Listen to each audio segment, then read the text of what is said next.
La mayoría de los veteranos creían que al ofrecerse voluntarios para los experimentos de Suffield estaban ayudando a ganar la guerra, y creían que cuando la guerra terminase recibirían el mismo reconocimiento que aquellos que lucharon en combate.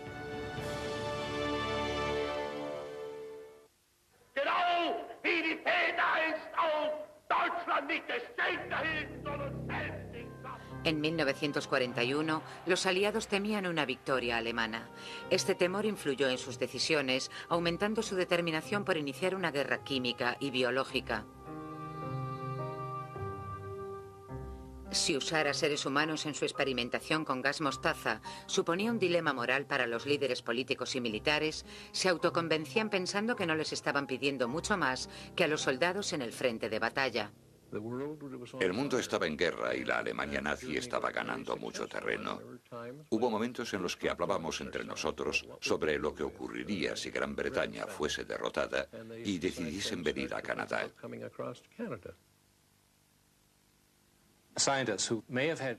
Los científicos que tenían ciertas dudas sobre la ética de los experimentos acallaban sus conciencias argumentando que esta investigación era necesaria para acabar con la guerra, salvar muchas vidas y proteger a sus compatriotas contra un tipo de armas que seguramente usarían sus temibles adversarios.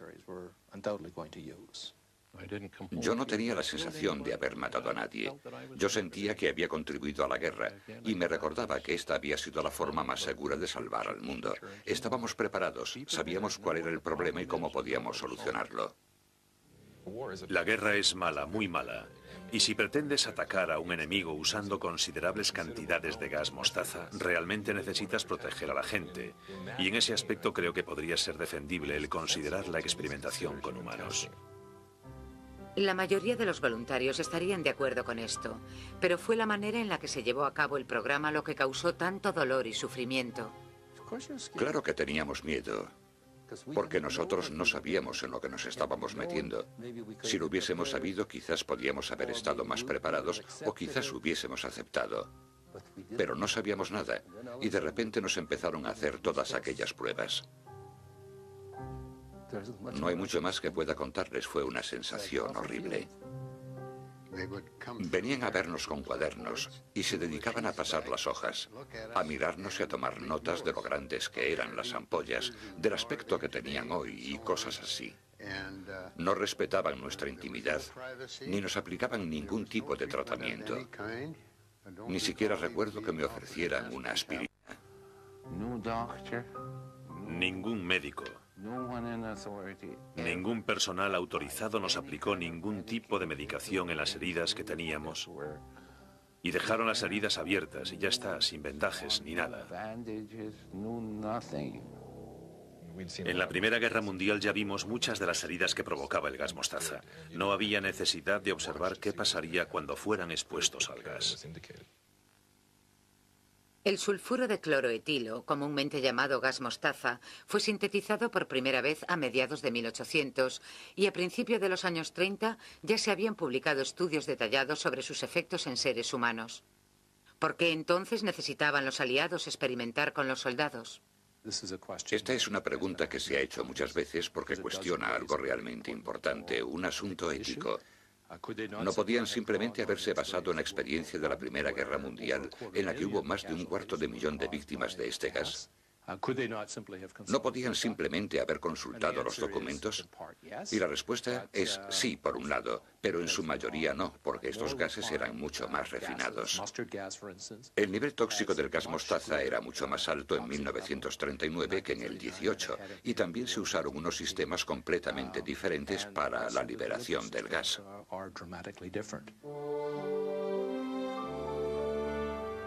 Al término de la guerra, ninguna de las partes había utilizado armas químicas, pero esto no significaba que el miedo al gas mostaza hubiese sido exagerado.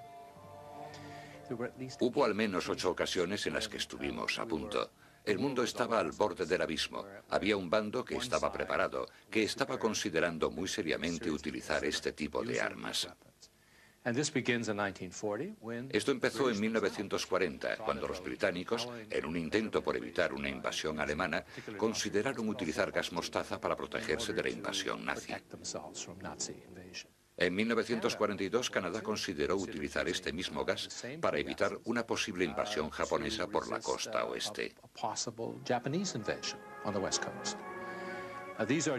Estas eran medidas defensivas, aunque hubo otros casos en los que se consideraron como medidas de ataque y toma de represalias. En el caso de Alemania, Adolf Hitler tenía un odio patológico a las armas químicas, porque ya había sido gaseado en la Primera Guerra Mundial, y por tanto las investigaciones que se realizaron en Alemania fueron sin su autorización, principalmente por las SS, por Himmler y sus hombres.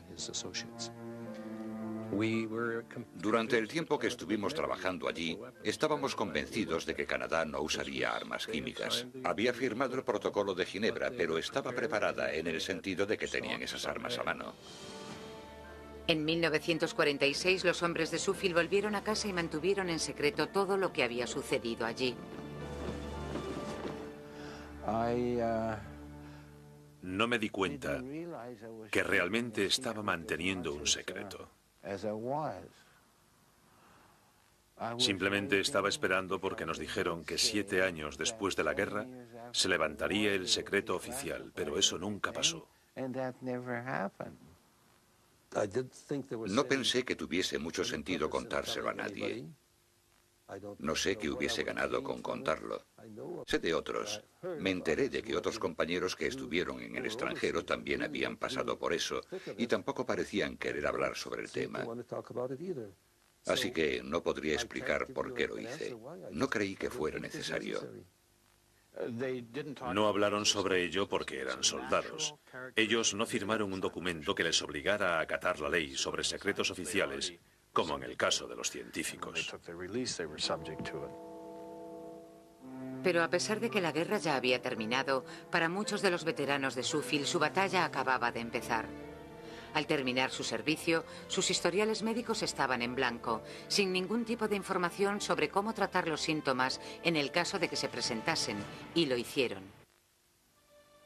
Al terminar la guerra, el ejército simplemente dejó que los veteranos de Suffield se fuesen a casa. No se les avisó de que podrían surgir complicaciones como consecuencia de la exposición al gas.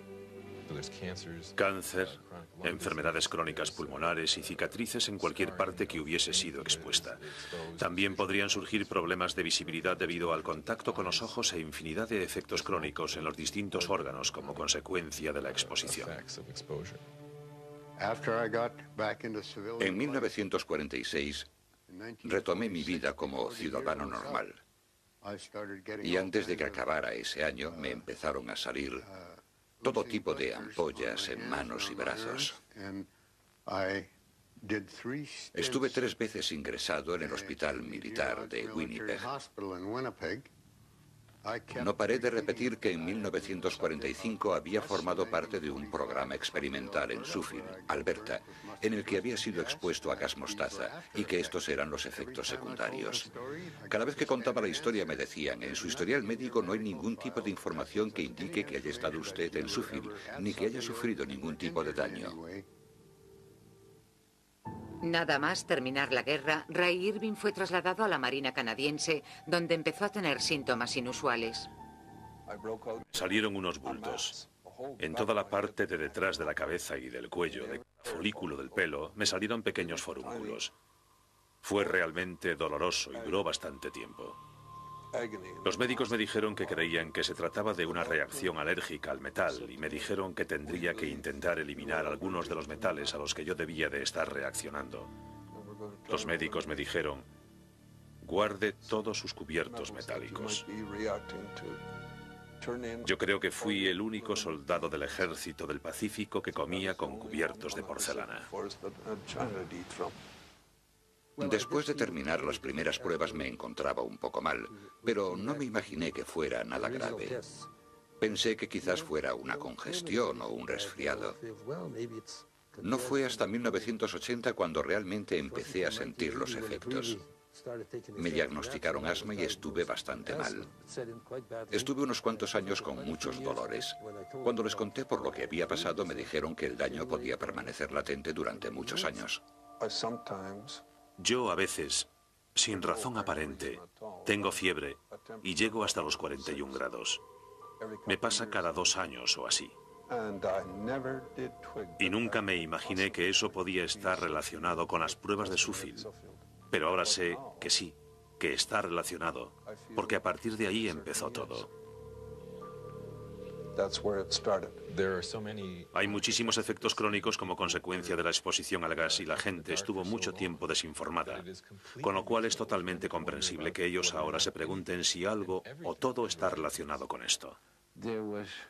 El gas me dañó los pulmones, pero nadie se atreve a confirmarlo. Pensé, si no encuentran mi historial médico y vuelven a negármelo, prometo que me suicidaré. He pedido al Consejo Nacional de Investigaciones Científicas que me diseccionen. Y una vez que lo hagan, verán lo dañados que tengo los pulmones. Y entonces, por fin, lo reconocerán.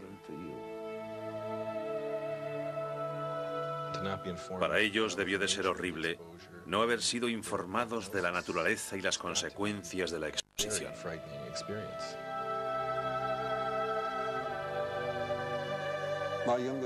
Mi hija pequeña nació con un eczema tan fuerte que también lo ha heredado su hija. ¿De dónde salió? No tenemos ningún caso así en mi familia y no creo que mi mujer tampoco lo tenga. Mi mujer y yo sufrimos muchísimo cuando mi hijo de 9 meses murió repentinamente en Alemania, en un hospital británico, debido a una misteriosa enfermedad cardíaca. Luego murió mi otro hijo de una misteriosa enfermedad cardíaca en Montreal. Tenía 32 años. No hay ninguna explicación para ello. He perdido 2 hijos, no tengo más hijos y es muy doloroso. Esta gente hizo algo increíble y como consecuencia tienen el riesgo de padecer un número significativo de problemas médicos. Y yo creo que nuestra obligación es cuidar de estas personas. Aunque cada vez más veteranos decidieron informar a sus gobiernos de sus problemas, todos experimentaron las mismas dificultades para probar que habían estado allí, que habían sido heridos y que existía una conexión entre aquellas heridas y sus problemas de salud. Ha sido muy difícil para nosotros. Hasta 1990 no empezaron a dar compensaciones económicas y tratamientos a aquellos veteranos que lo necesitaran. Pero esto aún no ha terminado. Si decides llevar a cabo esta clase de experimentos, si le haces esto a la gente, creo que es muy importante asumir la responsabilidad de lo que les ocurra a estos hombres. Has de hacerlo de manera ética, razonable y compasiva. Cuando acabó la guerra, los informes fueron guardados bajo llave en algún almacén. Su secretismo ha evitado que los investigadores hayan podido tener acceso a los informes. Creo que el ejército, y aquí incluyo al ejército canadiense, tenía una obsesión enfermiza por mantener ciertas cosas en secreto. Les beneficiaría sacar a la luz esas historias y permitir a los historiadores examinar las pruebas. Porque si no, al no existir pruebas, en estos casos se suele pensar lo peor.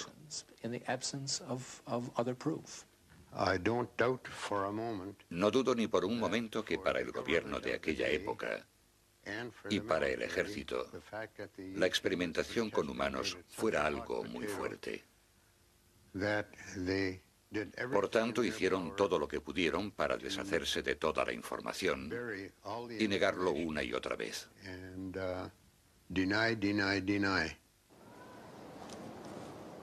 Aunque el gobierno canadiense hubiese estado dispuesto a admitir la realización de estos experimentos y a tratar los problemas de los veteranos, estos aseguran que no existe una lista de los más de 2000 voluntarios de Suffield. A partir de ahí empezó todo. Hay muchísimos efectos crónicos como consecuencia de la exposición al gas y la gente estuvo mucho tiempo desinformada, con lo cual es totalmente comprensible que ellos ahora se pregunten si algo o todo está relacionado con esto. El gas me dañó los pulmones, pero nadie se atreve a confirmarlo.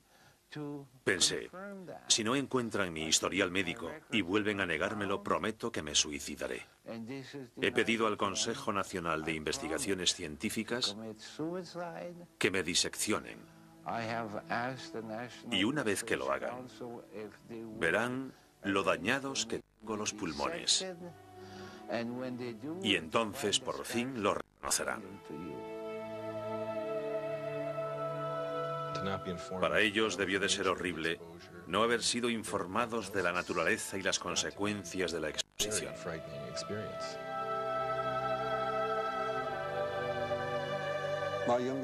Mi hija pequeña nació con un eczema tan fuerte que también lo ha heredado su hija. ¿De dónde salió? No tenemos ningún caso así en mi familia, y no creo que mi mujer tampoco lo tenga. Mi mujer y yo sufrimos muchísimo cuando mi hijo de 9 meses murió repentinamente en Alemania, en un hospital británico, debido a una misteriosa enfermedad cardíaca. Luego murió mi otro hijo de una misteriosa enfermedad cardíaca en Montreal. Tenía 32 años. No hay ninguna explicación para ello. He perdido 2 hijos, no tengo más hijos y es muy doloroso. Esta gente hizo algo increíble y como consecuencia tienen el riesgo de padecer un número significativo de problemas médicos. Y yo creo que nuestra obligación es cuidar de estas personas. Aunque cada vez más veteranos decidieron informar a sus gobiernos de sus problemas, todos experimentaron las mismas dificultades para probar que habían estado allí, que habían sido heridos y que existía una conexión entre aquellas heridas y sus problemas de salud. Ha sido muy difícil para nosotros. Hasta 1990 no empezaron a dar compensaciones económicas y tratamientos a aquellos veteranos que lo necesitaran, pero esto aún no ha terminado. Si decides llevar a cabo esta clase de experimentos, si le haces esto a la gente, creo que es muy importante asumir la responsabilidad de lo que les ocurra a estos hombres. Has de hacerlo de manera ética, razonable y compasiva. Cuando acabó la guerra, los informes químicas, porque ya había sido gaseado en la Primera Guerra Mundial y por tanto las investigaciones que se realizaron en Alemania fueron sin su autorización, principalmente por las SS, por Himmler y sus hombres. Durante el tiempo que estuvimos trabajando allí, estábamos convencidos de que Canadá no usaría armas químicas. Había firmado el Protocolo de Ginebra, pero estaba preparada en el sentido de que tenían esas armas a mano. En 1946, los hombres de Suffield volvieron a casa y mantuvieron en secreto todo lo que había sucedido allí. No me di cuenta que realmente estaba manteniendo un secreto. Simplemente estaba esperando porque nos dijeron que 7 años después de la guerra se levantaría el secreto oficial, pero eso nunca pasó. No pensé que tuviese mucho sentido contárselo a nadie. No sé qué hubiese ganado con contarlo. Sé de otros. Me enteré de que otros compañeros que estuvieron en el extranjero también habían pasado por eso y tampoco parecían querer hablar sobre el tema. Así que no podría explicar por qué lo hice. No creí que fuera necesario. No hablaron sobre ello porque eran soldados. Ellos no firmaron un documento que les obligara a acatar la ley sobre secretos oficiales, como en el caso de los científicos. Pero a pesar de que la guerra ya había terminado, para muchos de los veteranos de Suffield su batalla acababa de empezar. Al terminar su servicio, sus historiales médicos estaban en blanco, sin ningún tipo de información sobre cómo tratar los síntomas en el caso de que se presentasen, y lo hicieron.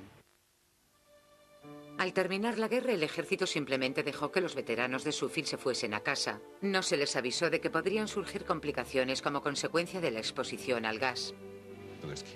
Cáncer, enfermedades crónicas pulmonares y cicatrices en cualquier parte que hubiese sido expuesta. También podrían surgir problemas de visibilidad debido al contacto con los ojos e infinidad de efectos crónicos en los distintos órganos como consecuencia de la exposición. En 1946 retomé mi vida como ciudadano normal. Y antes de que acabara ese año me empezaron a salir todo tipo de ampollas en manos y brazos. Estuve 3 veces ingresado en el hospital militar de Winnipeg. No paré de repetir que en 1945 había formado parte de un programa experimental en Sheffield, Alberta, en el que había sido expuesto a gas mostaza y que estos eran los efectos secundarios. Cada vez que contaba la historia me decían, en su historial repetir que en 1945 había formado parte de un programa experimental en Sheffield, Alberta, en el que había sido expuesto a gas mostaza y que estos eran los efectos secundarios. Cada vez que contaba la historia me decían, en su historial médico no hay ningún tipo de información que indique que haya estado usted en Sheffield, ni que haya sufrido ningún tipo de daño. Nada más terminar la guerra, Ray Irving fue trasladado a la Marina canadiense, donde empezó a tener síntomas inusuales. Salieron unos bultos. En toda la parte de detrás de la cabeza y del cuello, de cada folículo del pelo, me salieron pequeños forúnculos. Fue realmente doloroso y duró bastante tiempo. Los médicos me dijeron que creían que se trataba de una reacción alérgica al metal y me dijeron que tendría que intentar eliminar algunos de los metales a los que yo debía de estar reaccionando. Los médicos me dijeron, guarde todos sus cubiertos metálicos. Yo creo que fui el único soldado del ejército del Pacífico que comía con cubiertos de porcelana. Después de terminar las primeras pruebas me encontraba un poco mal, pero no me imaginé que fuera nada grave. Pensé que quizás fuera una congestión o un resfriado. No fue hasta 1980 cuando realmente empecé a sentir los efectos. Me diagnosticaron asma y estuve bastante mal. Estuve unos cuantos años con muchos dolores. Cuando les conté por lo que había pasado, me dijeron que el daño podía permanecer latente durante muchos años.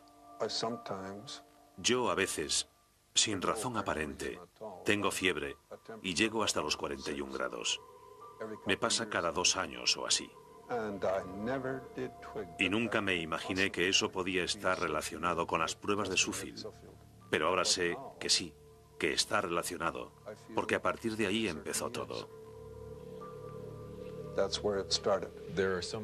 Hay muchísimos efectos crónicos como consecuencia de la exposición al gas y la gente estuvo mucho tiempo desinformada, con lo cual es totalmente comprensible que ellos ahora se pregunten si algo o todo está relacionado con esto. El gas me dañó los pulmones, pero nadie se atreve a confirmarlo. Pensé, si no encuentran mi historial médico y vuelven a negármelo, prometo que me suicidaré. He pedido al Consejo Nacional de Investigaciones Científicas que me diseccionen. Y una vez que lo hagan, verán lo dañados que tengo los pulmones. Y entonces, por fin, lo reconocerán. Para ellos debió de ser horrible no haber sido informados de la naturaleza y las consecuencias de la exposición. Y me recordaba que esta había sido la forma más segura de salvar al mundo. Estábamos preparados, sabíamos cuál era el problema y cómo podíamos solucionarlo. La guerra es mala, muy mala. Y si pretendes atacar a un enemigo usando considerables cantidades de gas mostaza, realmente necesitas proteger a la gente. Y en ese aspecto creo que podría ser defendible el considerar la experimentación con humanos. La mayoría de los voluntarios estarían de acuerdo con esto, pero fue la manera en la que se llevó a cabo el programa lo que causó tanto dolor y sufrimiento. Claro que teníamos miedo, porque nosotros no sabíamos en lo que nos estábamos metiendo. Si lo hubiésemos sabido, quizás podíamos haber estado más preparados o quizás hubiésemos aceptado. Pero no sabíamos nada y de repente nos empezaron a hacer todas aquellas pruebas. No hay mucho más que pueda contarles, fue una sensación horrible. Venían a vernos con cuadernos y se dedicaban a pasar las hojas, a mirarnos y a tomar notas de lo grandes que eran las ampollas, del aspecto que tenían hoy y cosas así. No respetaban nuestra intimidad, ni nos aplicaban ningún tipo de tratamiento. Ni siquiera recuerdo que me ofrecieran una aspirina. Ningún médico, Ningún personal autorizado nos aplicó ningún tipo de medicación en las heridas que teníamos y dejaron las heridas abiertas y ya está, sin vendajes ni nada. En la Primera Guerra Mundial ya vimos muchas de las heridas que provocaba el gas mostaza. No había necesidad de observar qué pasaría cuando fueran expuestos al gas. El sulfuro de cloroetilo, comúnmente llamado gas mostaza, fue sintetizado por primera vez a mediados de 1800 y a principios de los años 30 ya se habían publicado estudios detallados sobre sus efectos en seres humanos. ¿Por qué entonces necesitaban los aliados experimentar con los soldados? Esta es una pregunta que se ha hecho muchas veces porque cuestiona algo realmente importante, un asunto ético. No podían simplemente haberse basado en la experiencia de la Primera Guerra Mundial, en la que hubo más de 250.000 de víctimas de este gas. ¿No podían simplemente haber consultado los documentos? Y la respuesta es sí, por un lado, pero en su mayoría no, porque estos gases eran mucho más refinados. El nivel tóxico del gas mostaza era mucho más alto en 1939 que en el 18, y también se usaron unos sistemas completamente diferentes para la liberación del gas.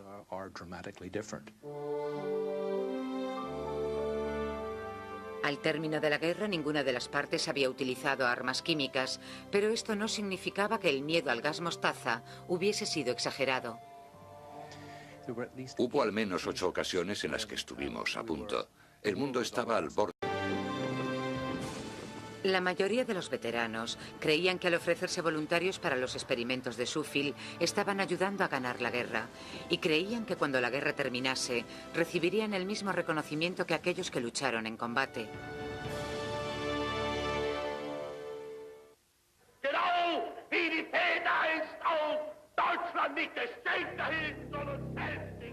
En 1941, los aliados temían una victoria alemana. Este temor influyó en sus decisiones. Y decidiesen venir a Canadá.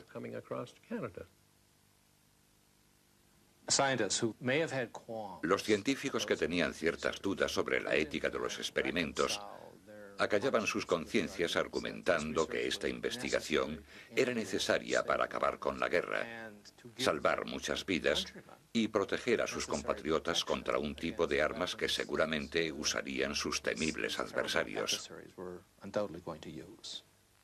Yo no tenía la sensación de haber matado a nadie. Yo sentía que había contribuido a la guerra y me recordaba que esta había sido la forma más segura de salvar al mundo. Estábamos preparados, sabíamos cuál era el problema y cómo podíamos solucionarlo. La guerra es mala, muy mala. Y si pretendes atacar a un enemigo usando considerables cantidades de gas mostaza, realmente necesitas proteger a la gente. Y en ese aspecto creo que podría ser defendible el considerar la experimentación con humanos. La mayoría de los voluntarios estarían de acuerdo con esto, pero fue la manera en que naciones aumentando su determinación por iniciar una guerra química y biológica.